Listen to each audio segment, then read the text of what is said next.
Hello everyone, welcome back all of you. So आज से हम शुरू करने जा रहे हैं chapter 4, laws of motion, you can say NLM, Newton's laws of motion. ठीक है, तो इस चैप्टर में हम सभी पीवाईक्यूज देखेंगे जो 36 ईयर में अब तक आए हैं नीट के एग्जाम में। ठीक है, शुरू करते हैं। तो देखो, सबसे पहले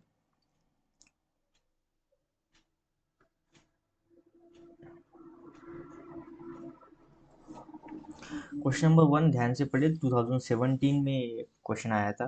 अ girl jumps down from a moving bus. ठीक है, एक मूविंग बस है जिससे क्या करना, क्या क्या है, लड़की कूद गई है डाउन फ्रॉम द मूविंग बस along the direction of motion.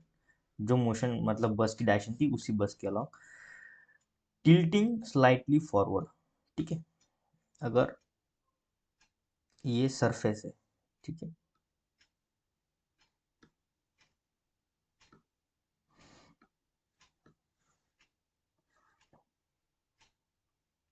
मान लो ये सरफेस है ऐसा, इस पर टिल्टेड स्लाइटली फॉरवर्ड, यानी कुछ इस तरह से लड़की की पोजीशन होगी, टिल्टेड थोड़ा फॉरवर्ड डायरेक्शन में कूदी है। शी फॉल्स, और कंडीशन ए दी है, स्लाइड ऑन आइस, यानी मान लो ये जो सरफेस है आइस से बना हुआ है। ठीक है, आइस। और बी कंडीशन दिया है, पैच ऑफ ग्लू, यानी यहाँ पे क्या है, ग्लू है। तो ग्लू है तो इसका फ्रिक्शन जीरो तो नहीं होगा, कुछ इसको फ्रिक्शन होगा, और यहाँ पे आइस मान लेते हैं हम, एक फ्रिक्शन है सरफेस। ठीक है, तो क्या होगा, देखो ऑप्शन देखो। In case A she falls forward, in case B she falls forward. पहले में दिया है she falls backward, and B section में दिया है शी फॉल्स फॉरवर्ड। तो बैकवर्ड तो गिरेगी नहीं, क्योंकि देखो यहाँ पे अगर टिल्टेड है तो इसका टॉर्क कुछ इस तरह लगेगा, ये भी कुछ इस तरह से मूव करेगा, यानी दोनों ही केस में आगे ही गिरने वाली है। ठीक है, in both case A and B she falls forward, in both cases she falls backward. तो बैकवर्ड का तो चांस ही नहीं, तो ऑप्शन बी यहाँ पे राइट आंसर जा रहा है हमारा। ठीक है, नेक्स्ट क्वेश्चन देखते हैं। A small block slide down on a smooth inclined plane। ये inclined plane है जिस पर मान लो कुछ इस तरह से inclined plane होगा। ठीक है, कुछ theta angle, starting from a rest T is equal to zero. यहाँ से कुछ जो ब्लॉक है T is equal to zero पे, उसका इनिशियल वेलोसिटी भी क्या होगा, जीरो होगा।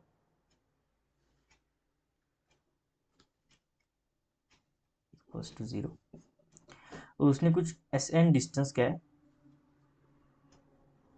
मूव किया है, travel by the block in the interval of T is equal to N minus one. यानी टाइम जब एन माइनस वन था तब कुछ डिस्टेंस ट्रैवल किया होगा, और टाइम जब एन था तब कुछ डिस्टेंस ट्रैवल किया है। तो हमें S N upon S N plus one इसका रेशियो निकालना है। तो देखो, हमें अच्छी तरह से फार्मूला पता है। एस एन होता है, इसका फार्मूला है initial velocity U plus A by two N minus. ठीक है, इसी फार्मूला को हम यूज़ करेंगे, और हम अपने एन की तो वैल्यू निकालिए जब टाइम एन होगा। अब हम निकालेंगे एस एन प्लस वन की जब होगा उस, तब उसका टाइम कितना होगा।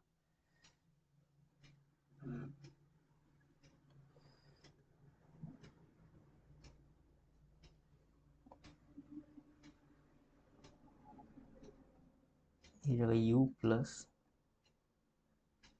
ए by two times two N plus one minus one. ठीक है, इसे हम सॉल्व करेंगे। U plus A by two या जगह two N plus two minus one,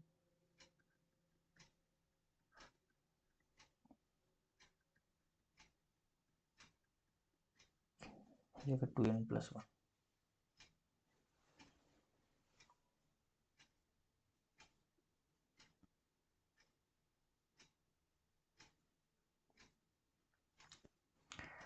तो हमें अब निकालना है S N upon S plus one. तो देखो, इनिशियल वेलोसिटी तो जीरो है, ठीक है, तो ये तो u जीरो हो जाएगा, ये भी u ये भी u, तो हम लिख सकते हैं सीधा a/2 2n-1 upon a/2 2n+1। ऐसे a/2 कट जाएगा, ये बचेगा 2n-1 upon 2n+1। So option A is the right answer. ठीक है, ऑप्शन ए। एक बार मैं चेक कर लेता हूँ, ये होगा।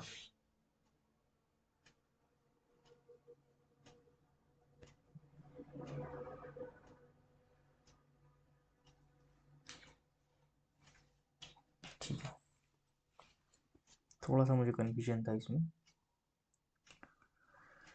Okay, so now third question. The particle moving with the velocity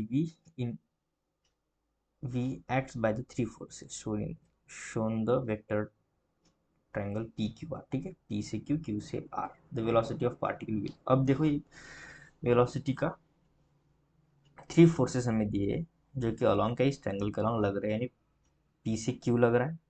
ठीक है, P से Q, Q से R और R से P। हमें बताना है कि जो रिजल्टेंट होगा इनका, the velocity of the particle will increase होगा, डिक्रीज होगा, रिमेन्स कांस्टेंट रहेगा, change according to the small force. अगर आपने ट्रायंगल लॉ अगर ठीक से पढ़ा है तो आप देखोगे कि क्यू आर और आर पी, इसका रिजल्टेंट अगर हम देखो तो इसका इसके अपोजिट डायरेक्शन में आएगा। ठीक है, कुछ इस तरह। अगर मैं ये रहा क्यू आर और पी आर को अगर मैं शिफ्ट करता हूँ तो आ जाएगा पी, उसका रिजल्टेंट आएगा कुछ इस डायरेक्शन में। ठीक है, और इसका डायरेक्शन है पी क्यू, यानी ये डायरेक्शन, इसके इनवर्स।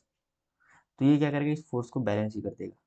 ठीक है, तो जो उसका रिजल्टेंट आएगा वो रिमेन्स कांस्टेंट, यानी जो वेलोसिटी ऑफ पार्टिकल, ना ही वेलोसिटी बढ़ेगी ना ही वेलोसिटी घटेगी घटेगी, क्योंकि ये क्या कर रहा है, इस फोर्स को बैलेंस कर रहा है, इस वेलोसिटी को क्या कर रहा है, बैलेंस कर रहा है। तो ना ही बढ़ेगा और ना ही घटेगा। तो option C is the right answer, remains constant. ठीक है, कुछ नहीं, सिंपल हमें ट्रायंगल लॉ अगर आप यूज करते हो तो आपको इजीली आंसर मिल जाएगा। ठीक है, अब देखिए question number 4, body under the action of the force.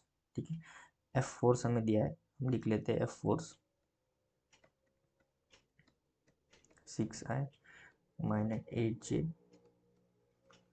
Plus 10k acquires an acceleration of. ठीक है, इसका एक्सेलरेशन हमें पता है 1 metre per second square. The mass of this body must be, इसका मास कितना होगा। देखो फोर्स का फार्मूला पता है हमें, मास इनटू एक्सेलरेशन होता है। ठीक है, हमें मास निकालना है तो हम लिखेंगे फोर्स अपॉन एक्सेलरेशन। तो यहाँ पे क्या हो जाएगा, मैग्नीट्यूड लेंगे फोर्स का, क्योंकि m जो एक स्केलर क्वांटिटी है, यानी मास, यह जगह एक्सेलरेशन। ये सॉल्व करेंगे 36 प्लस 64 प्लस 100, इसे अगर आप सॉल्व करोगे तो ये जाएगा 10√2। ठीक है, kg। So option C is the right answer.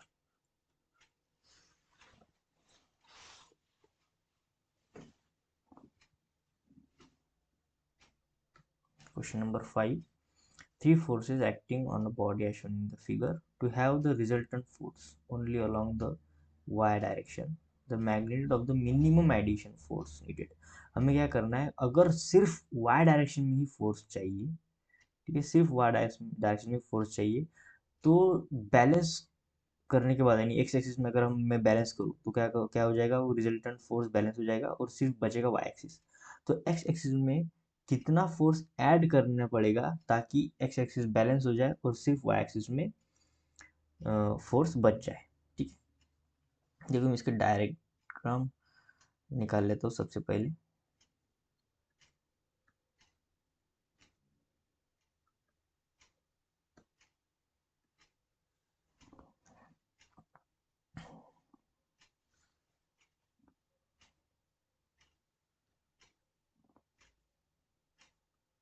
जो कुछ इस तरह से डायग्राम है।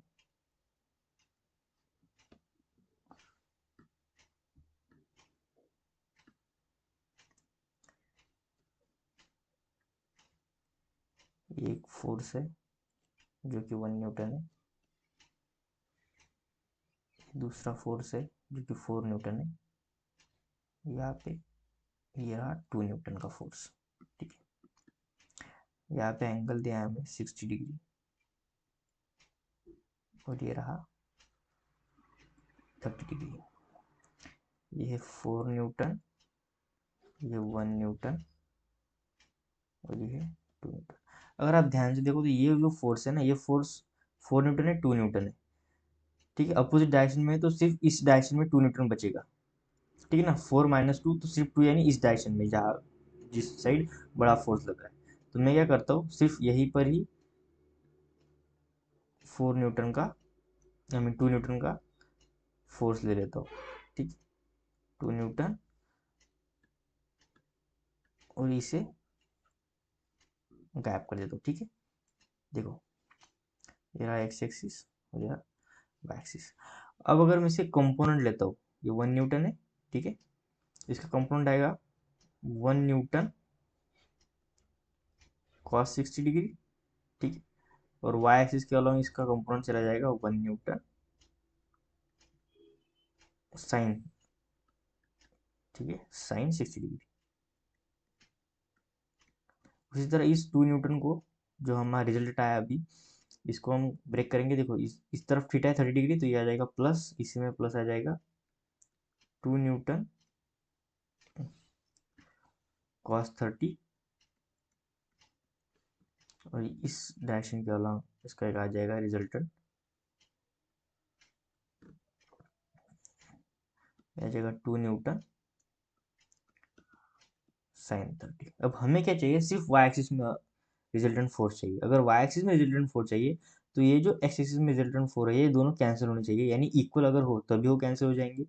यानी 2 न्यूटन साइन 30 अगर 1 न्यूटन कॉस 60 इसकी इक्वल आ जाए तो क्या बचेगा, सिर्फ वाई एक्सिस में फोर्स बचेगा। अब हम सॉल्व करते हैं। देखो 2 इंटू साइन 30 होता है 1/2, 1 इंटू कॉस 60 होता है 1/2। ठीक है, 2 से 2 कट जाएगा, यानी ये बचेगा 1, और ये बचेगा 0.5। ये रहा 1 न्यूटन, और यह 0.5 न्यूटन। तो क्या ये बैलेंस हो रहा है? नहीं हो रहा है। अगर मैं इस टर्म में एक और 0.5 न्यूटन ऐड करता हूँ तो हो जाएगा 1, और 1 बैलेंस हो जाएगा, सिर्फ वाई एक्सिस में एंगल बचेगा। और क्वेश्चन हमें यही पूछ रहा है कि मैग्नीट्यूड कितना ऐड करना पड़ेगा ताकि सिर्फ वाई एक्सिस में फोर्स बचे। तो 0.5 न्यूटन ही ऐड करना पड़ेगा, तभी ये बैलेंस हो जाएगा और वाई एक्सिस में फोर्स बैलेंस हो जाएगा। तो option B is the right answer, 0.5 newton. ठीक है, नेक्स्ट क्वेश्चन देखते हैं। A man weighs 80 kg, he stands on a weighing scale in a lift. ठीक है, एक लिफ्ट है,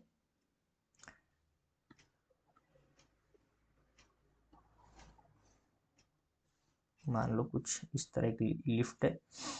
इस लिफ्ट में एक आदमी खड़ा है और अपना वेट गिन रहा है। वेइंग मशीन उसके नीचे पैरों तले। लिफ्ट विच moving upward direction, upward direction move करे, यानी इसका अपवर्ड कुछ एक्सेलरेशन होगा, वो हमें गिवन है। देखो 5 मीटर पर सेकंड स्क्वायर। ठीक है, 5 मीटर पर सेकंड स्क्वायर, इसको यूनिफॉर्म एक्सेलरेशन गिवन है। What should be the reading on the scale. ठीक है, कितना इसका जो स्केल होगा, वो स्केल में रीडिंग कितना आएगा। यानी लिफ्ट ऊपर जा रही है, लिफ्ट ऊपर जा रही है, इस देखो तो एक नॉर्मल फोर्स ऊपर लग रहा होगा और mg फोर्स नीचे, यानी उस मैन के वेट की इतना, और एक्सेलेरेशन ऊपर है। तो यहाँ से मैं एक सिंपली इस बॉडी के डायग्राम को रिप्रेजेंट करता हूँ, N minus m g is equal to mass into acceleration. ठीक है, आपने पढ़ा ही होगा ये इक्वेशन कैसे फॉर्म करते हैं। कुछ नहीं किया मैंने, क्या किया, ये जो ऑब्जेक्ट है इस पर क्या किया, फोर्स बैलेंस किया।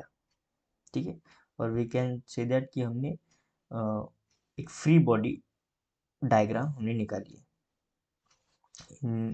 नॉर्मल फोर्स ऊपर, नीचे एम जी, ऊपर एक्सेलरेशन हो रहा है इसलिए नॉर्मल फोर्स ज़्यादा होगा, इसलिए एन माइनस एम जी जो नेट फोर्स आया उसको हमने फोर्स के साथ बैलेंस किया जो एक्चुअल फोर्स हमें निकालना है।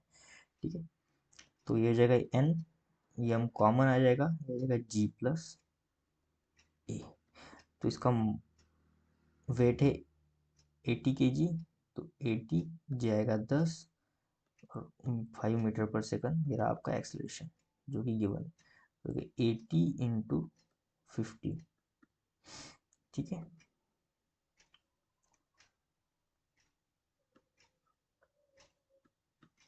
तो यह आ जाएगा